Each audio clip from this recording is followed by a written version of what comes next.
ஆனா புதிய ஏற்பாட்டுல வரும்போது இங்க தேவாலயம்னு சொல்லும்போது வேற ஒரு காரியத்தை தான் தேவாலயம்னு சொல்றத பாருங்க.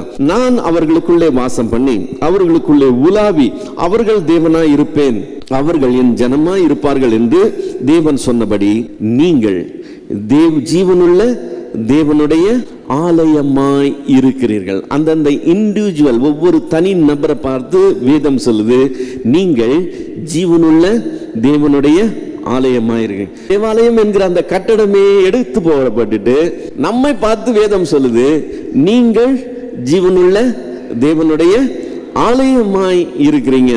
இதை இன்னொரு இடத்துலயும் பார்க்கிறோம். உங்கள் சரீரமானது நீங்கள் தேவனாலே பெற்றும் உங்களில் தங்கியும் இருக்கிற பரிசுத்த ஆவியினுடைய ஆலயமாய் இருக்கிறது என்றும் நீங்கள் உங்களுடையவர்கள் அல்லவென்றும் அறியீர்களா அப்படின்னு சொல்லியிருக்கு.